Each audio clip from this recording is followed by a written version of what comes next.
इस ढंग का माहौल कायम करके उस सरकारी सुरक्षा लेने के लिए ये साजिश रचा जा रहा। सत्ता में आकर के इसी तरह का दहशत कायम करता है। वो आरजेडी से इधर इसीलिए आया है। अरे किसी के घर पर चढ़ करके कोई इतना गोली चलाएगा तो फैमिली डरेगा नहीं? उसका फैमिली थोड़े है मैंने आत्मरक्षार्थ मान लीजिए कुछ भी करेगा। डरा हुआ तो उसका फैमिली क्या डरा हुआ, पूरे मोकामा दहशत में है। और यही दहशत कायम करने का वो काम लगातार करते हैं। चुनाव का समय अब आया है, अब इस तरह का दहशत वो कायम करेंगे।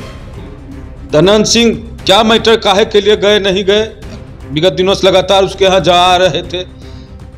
और जब उसके घर पर पहुंचे हैं उसके बाद इन्हीं के समर्थकों के द्वारा उसके घर पर फायरिंग किया गया है। सरकारी रहता था, पर्सनल रखते हैं तो सरकारी रहता था तो थोड़ा कायदे कानून में रहता था, वो ऐसे फाइट कहीं थोड़े कर देता। मेन मैटर है चिमनी मालिक और मुंशी के बीच का है। डरे हुए थे, हमारे पास आए थे कि हमको ऐसे ऐसे, तो हमने सोनू मोनू से बातचीत किया। उन्होंने कहा कि आप बैठ करके हिसाब करवा लीजिए, अगर जो मेरा पैसा निकलता है तो उससे दिलवा दीजिए, नहीं तो आप गारंटी लीजिए, आप दीजिए। मुंशी के यहाँ उसका पैसा निकल रहा था और जैसा बीच में मुंशी एक आध सप्ताह के लिए गायब हो गया था, नहीं मिल रहा है हिसाब किताब, और ये मुंशी ही के द्वारा घपला किया गया है।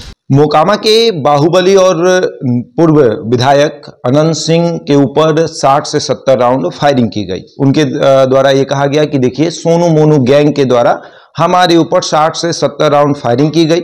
उसके बाद पूरा मामला जो है वो जब सामने आया तो पता चला कि सोनू मोनू के घर पर अनंत सिंह गए थे, चढ़कर उन्होंने फायरिंग की। पूरा मामला सबके सामने आ गया है और अब मोकामा जो है वो दहशत में है और मोकामा से चुनाव लड़ने वाले लोग भी सामने आ रहे हैं। वो बता रहे हैं कि नहीं भैया ये गलत हो रहा है, मोकामा की जनता के साथ गलत हो रहा है। ऐसे में मोकामा वाले ललन सिंह भी हमारे साथ मौजूद है। इनका भी नाम आ रहा था कि ये भी गए थे पंचायती में, एक बार सोनू से इनकी भी बातचीत हुई थी उसी मामले में जिस मामले में अनंत सिंह पंचायती करने गए थे। तो मोकामा वाले अनंत सिंह ही बताएंगे कि ये क्यों गए थे वहां पर पंचायती करने। पंचायती के लिए जो मैटर है वो मुंशी, जो ये मेन मैटर है चिमनी मालिक और मुंशी के बीच का है, जिसमें कुछ हिसाब किताब का गड़बड़ी है। सोनू मोनू का आरोप था कि हमारा मुंशी जो है 10-20 लाख रुपया और बजाबते वो हिसाब बना करके मुंशी का ही लिखा हुआ है कि इतना रुपया का ही नहीं मिल रहा है हिसाब किताब, और ये मुंशी ही के द्वारा घपला किया गया है। तो मुंशी का परिवार के लोग डरे हुए थे, हमारे पास आए थे कि हमको ऐसे ऐसे, तो हमने सोनू मोनू से बातचीत किया। उन्होंने कहा कि आप बैठ करके हिसाब करवा लीजिए, अगर जो मेरा पैसा निकलता है तो उससे दिलवा दीजिए, नहीं तो आप गारंटी लीजिए, आप दीजिएगा।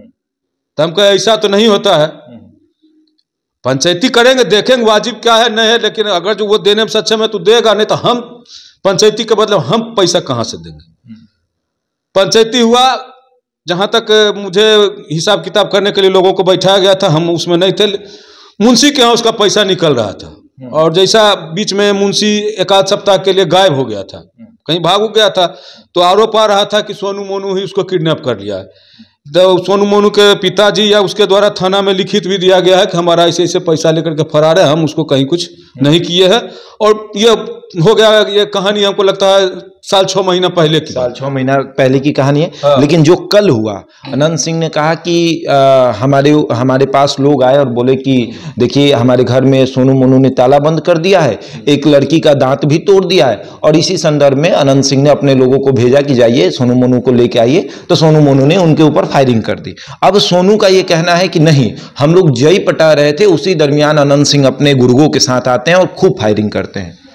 जैसे देखिए बाढ़ डीएसपी साहब का स्टेटमेंट हम लोगों ने सुना और स्थानीय लोगों से भी जो बातचीत हुआ, सब लोगों का यही कहना है कि धनंजय सिंह क्या मैटर काहे के लिए गए नहीं गए, विगत दिनों से लगातार उसके यहाँ जा रहे थे। और जब उसके घर पर पहुंचे हैं उसके बाद इन्हीं के समर्थकों के द्वारा उसके घर पर फायरिंग किया गया है। उसके बाद जवाबी कार्रवाई में क्या है नहीं अनुसंधान को तो पुलिस अनुसंधान कर रही है, बात आप लोगों के सामने आएगा। सोनू कह रहे हैं कि हमारी फैमिली डरी हुई है, सहमी हुई है। अरे किसी के घर पर चढ़ करके कोई इतना गोली चलाएगा तो फैमिली डरेगा नहीं? उसका फैमिली थोड़े है मैंने आत्मरक्षार्थ मान लीजिए कुछ भी करेगा, डरा हुआ तो उसका फैमिली क्या डरा हुआ, पूरे मोकामा दहशत में है। और यही दहशत कायम करने का वो काम लगातार करते हैं। चुनाव का समय अब आया है, अब इस तरह का दहशत वो कायम करेंगे। तो आप अपनी जनता के लिए क्या करिएगा?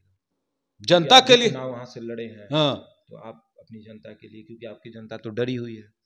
जनता डरी हुई है। अब सरकार उस पर, सरकार से हम यही कहेंगे कि इसको संज्ञान में लिया जाए और न्यायोचित कार्रवाई किया जाए। सत्ता में आकर के इसी तरह का दहशत कायम करता है वो आरजेडी से इधर इसीलिए आया है कि पार्टी को और बदनाम करे और इस ढंग की कुकृत्य करके क्षेत्र में अपना दहशत कायम करे। वो तो हमेशा कहते हैं कि हम तो पटना इसलिए छोड़ दिए क्योंकि पटना ने हमको बदनाम कर दिया। पटना हम गए तो हमारे ऊपर कितना सारा केस हो गया, इसीलिए हम नदवा में बैठे रहते हैं, हम अब किसी से लड़ाई झगड़ा नहीं करते हैं। तो नदवा में बैठे रहते तो वो तो कैसे नेक नाम हो गया। हम मैंने जाकर के बदनाम उनको कर रहे हैं, ये लोग बदनाम कर रहा है। वहाँ के स्थानीय लोग कह रहे हैं कि अनंत सिंह खुद वैसा कृत्य करते हैं तभी हम भी, हमको भी पहले बहुत सारा केस होता था। 2000 के बाद से जब से राजनीति में आए, कहाँ हमारे ऊपर एक भी केस होता। हम भी तो पटने में बैठे हुए लगातार घर बना करके, कहाँ हम कहीं वैसा कोई क्रियाकलाप में जबरदस्ती हमको कोई फंसा दे रहा है या कहाँ। जब हम उस ढंग का काम नहीं करेंगे तो हमको कैसे कोई फंसा देगा। अब फंसा देगा तो प्रशासन यहाँ बैठा हुआ काहे के लिए। सोनू मोनू से आपकी बातचीत होती है? हाँ, बातचीत होता है, क्षेत्र का है, वहाँ का उसके परिवार के लोग मुखिया हैं, पहले बहन मुखिया थी, अभी माताजी मुखिया है। तो क्षेत्र में राजनीतिक कार्य करता है। अब भारतीय जनता पार्टी के प्रति उसके परिवार का सभी लोग पार्टी के लिए काम करते हैं, तो बात तो होता ही है। तो आपने अभी बातचीत की है हाल में? कल जो मामला हुआ उसके बाद बातचीत हुई? हाल के दिनों में हमने इधर बातचीत नहीं किया है। हमें जब से देखे कि लगातार विधायक जी का दौरा उसके यहाँ हो रहा है, विधायक जी का भोजन पानी चल रहा है, तो हमने बातचीत हमको कभी कोई ऐसा जरूरत ही महसूस नहीं हुआ कि हम उससे बात करें। तो जब सब दोस्ती यारी हो गई थी तब ये मामला क्यों हुआ?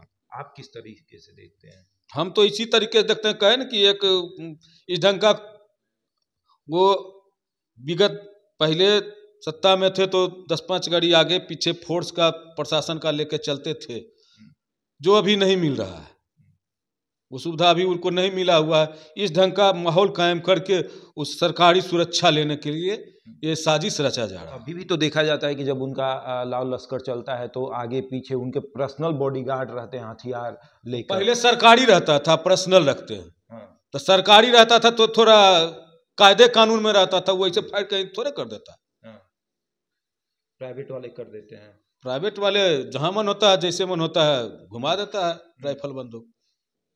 चलिए, तो देखिए मोकामा में 60 से 70 राउंड फायरिंग हुई है। पुलिस का कहना है कि पहली गोली जो है वो अनंत सिंह के लोगों की तरफ से चलाई गई है। सोनू मोनू गैंग के ऊपर आरोप लग रहा था, क्योंकि सबसे पहले ये रिपोर्ट ये आई थी कि सोनू मोनू गैंग के तरफ से अनंत सिंह पर हमला किया गया है, 60 से 70 राउंड फायरिंग की गई है।